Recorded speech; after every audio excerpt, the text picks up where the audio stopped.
언어치료 선생님들이 안 받아주는 거예요. 되게 많은 곳에서 거절을 당했던 것 같아요. 다운증후군에다가 청각장애를 갖고 있는데 아기는 엄청 조그맣고 자기들도 부담감이 있으셨던 것 같긴 해요. 그리고 이제 하루를 이틀처럼 살아간다는 글을 보았어요. 혹시 뭐 좀 힘들진 않으신가요? 그때 힘들 때 쓴 것 같아요. 저는 사실 대학원을 나온 것도 되게 힘들게 나왔어요. 애를 데리고 치료도 다녀야 되고 일도 하고 그 당시에는 제가 또 주말 부부였거든요. 애도 큰 애도 봐야 되고 막 이러다 보니까 너무 힘들었던 거예요. 새벽 5시 일어나서 움직이기 시작하고 그 다음에 집에 오면은 또 집안일 하고 또 대학원 또 과제도 해야 되고 시간을 30분 단위로 쪼개서 생활할 수밖에 없었던 거예요. 근데 목표는 또 있고 중간에 포기하고 싶진 않았거든요. 울면서 했어요. 페덱스에서 10년 동안 일을 하셨던데 네네네. 그만두게 된 이유가 있을까요? 페덱스였기 때문에 10년을 다녔던 것 같아요.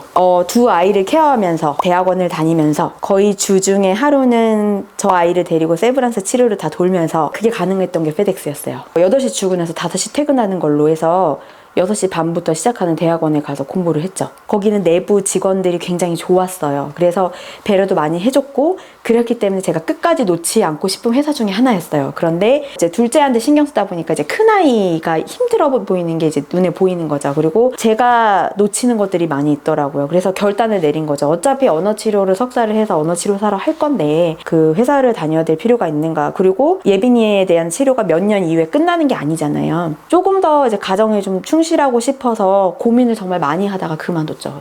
그럼 언어치료 전공을 선택하게 된 계기는? 딸이죠. 네, 그러니까 되게 어려운 부분인데, 그러니까 제가 우리나라에서 되게 안타깝다라고 생각하는 것 중에 하나가 언어치료 선생님들이 안 받아주는 거예요. 되게 많은 곳에서 거절을 당했던 것 같아요. 다운증후군에다가 청각장애를 갖고 있는데 아기는 엄청 조그맣고 자기들도 부담감이 있으셨던 것 같긴 해요. 그러니까 좋은 센터는 거리도 너무 멀고 사실은 받아주시는 데도 없어서 언어치료가 대체 뭔데 왜 이렇게 어렵지? 이런 생각을 하다가 제가 공부를 시작했는데 공부를 하고 깨달았죠. 이렇게 어려운 거를. 너무 어려운 학문이구나. 그런 생각을 했죠. 언어치료 석사를 공부하면서 이 학문을 선택하기 잘했다고 표현하셨는데 네네. 이유가 있을까요? 되게 어렵거든요. 모든 케이스가 너무 힘들어요. 어떻게 해야 될지 되게 고민은 많이 되지만 할 수 있는 것부터 찾아서 시작을 한다. 이것이 되게 좋은 것 같아요. 그리고 뭔가 다른 부분에서는 우리 아이가 못하는 거 이런 거를 많이 사람들이 이야기를 하는데 언어 치료할 때는 얘가 뭘 잘할 수 있지? 얘가 할 수 있는 게 뭐지? 이런 거를 먼저 생각을 해야 되더라고요. 그래서 그런 부분은 되게 잘 됐다. 잘 선택한 학문이 아닌가. 그렇지만 정말 어렵다. 이게 언어 치료는 말이다 라고 생각하는 사람들도 있는데요. 제가 만약에 아동이라고 얘기를 하면 그 아동의 의사소통 체계를 만들어주는 것이 언어치료예요. 저희가 말로 하는 언어와 손짓이라든지 눈빛이라든지 이렇게 비언어적으로 소통하는 부분도 굉장히 크거든요. 그 부분들도 의사소통이라고 치기 때문에 어떤 식으로 해야 될 것인가를 생각을 해야 되거든요. 저거 봐! 라고 얘기했는데 보는 친구들도 있는데 안 보는 친구들도 있어요. 그 다음에 기능적인 의사소통이라고 저희가 이야기를 하는데 요구를 한다거나 아니면 내가 싫다고 말을 한다 했을 때 내가 그걸 표현할 수 있어야 되는데 그게 안 되는 친구들이 있잖아요. 이런 부분들을 아이들이 어떤 식으로 다른 사람과 의사소통, 상호작용을 해야 되는지를 조금씩 저희가 이제 발전시켜 나갈 수 있도록 같이 찾아주는 거죠. 육체적으로도 힘들고 정신적으로도 너무 힘들었죠. 왜냐면 치료를 많이 받으니까 돈은 벌긴 벌어야 되겠고 내가 하고 싶은 거는 또 해야 되겠고 그러니까 욕심이 많은 것 같아요. 어쨌든 저는 그냥 그 상황에서는 그게 답이라고 생각을 했던 것 같아요. 왜냐면 언어 치료도 내가 어느 정도 알아야 선생님한테 가서 이야기했을 것 같고 그 지식을 알아야지만 그게 정확한 것인지 아닌지를 판단할 수 있거든요. 그럼 결과적으로 방법은 제가 공부하는 거였거든요.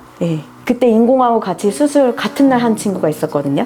우리 아이보다 연령이 훨씬 더 높은 친구였는데 이제 그 친구 엄마가 저한테 엄마인데 왜 이렇게 밝아요? 이러더라고요. 아기가 수술했는데 어떻게 이렇게 밝아요? 그래서 제가 수술하면 울어야 되나? 바뀌는 건 사실 없으니까. 근데 그렇다고 저도 항상 긍정적인 건 아니고 가끔씩 마음이 왔다 갔다 해요. 사람이잖아요. 잘 되면 또 괜찮은 것 같은데 또 안 되면 왜 안 되지? 내가 뭘 더 해줘야 되지? 나 나름 최선을 다하고 있는데 될 수 있으면 좋게 하자. 그렇게 생각하려고 노력해요. 아까 영국에서 장애인 봉사활동도 하셨다고 들었는데 네. 이건 혹시 어떤 계기로 시작한지 알 수 있을까요? 이제 그 당시에는 서울 YWCA에서 그거를 모집을 했었거든요. 그래서 지원을 해서 인터뷰를 2번을 보고 갔어요. 뭐 지금도 그렇게 영어를 잘하진 않지만 그 당시에는 너무 못했어서 너무 엄청 외우고 진짜 열심히 노력을 해서 겨우 붙어서 갔어요. 제가 원하는 그런 자원봉사 활동들을 대략적으로 이야기를 해주면 거기에 맞춰서 플레이스먼트를 정해서 양쪽이 다 수락이 해야지만 갈 수가 있어요. 가서는 일단 많이 울었고요. 영어가 안 들리는데 사투리니까 더 안 들리더라고요. 제가 그분들한테도 되게 감사하고 막 갔다 오고 나서도 10년 넘게 연락을 계속 했던 이유 중에 하나는 제가 어려운 상황에서도 저를 너는 어렵니? 그럼 내가 다시 설명해 줄게 라고 이야기해 주기도 했고, 그 다음에 영국은 어떤 문화인지 이렇게 보여주기도 했고, 제가 자원봉사를 하기 전에 먼저 교육을 되게 철저하게 시켜줬어요. 이런 상황에서는 이렇게 해야 되는 게 맞고, 혹시라도 위험한 상황이 생기거나 불이 나거나 그러면 장애인을 구하려고 하지 말고 너만 나와. 네, 왜냐면 너의 목숨도 되게 중요하다. 그리고 내 입장이 아니라 그 사람들의 입장에서 어떻게 해야 되는지 그런 부분들을 많이 했던 것 같아요. 뭔가 예빈이가 할 수 있는 것들을 누리면서 이제 살았으면 좋겠고요. 영현이는 영현이의 삶을 살아갈 수 있고, 예빈이는 예빈이의 삶을 살아갈 수 있는 환경이 만들어줬으면 좋겠고, 자기들 삶을 주체가 돼서 살았으면 좋겠어요. 그러니까 그런 삶을 살 수 있게 도와주고 싶어요. 그리고 뭐 형제자매가 장애가 있다고 해서 뭐 삶이 이렇게 어려워야 될 필요가 굳이 있을까? 물론 어려움은 각각이 있지만 저는 저만의 어려움이 있고 또 다른 사람은 다른 사람의 어려움이 있는데, 그거를 내가 겪지 않았다고 저 사람은 뭐 그럴 거야 라고 생각할 수도 없는 거고, 그냥 내가 있는 내 상황에서 조금 더 나아질 수 있는 거를 찾는 거고, 예전에 제가 엔젤스 헤이븐 사진전에서 제가 말씀을 드렸는데 오늘보다 내일 더 행복한 삶을 살았으면 좋겠다. 예, 그렇게 말을 하고 싶어요. 네.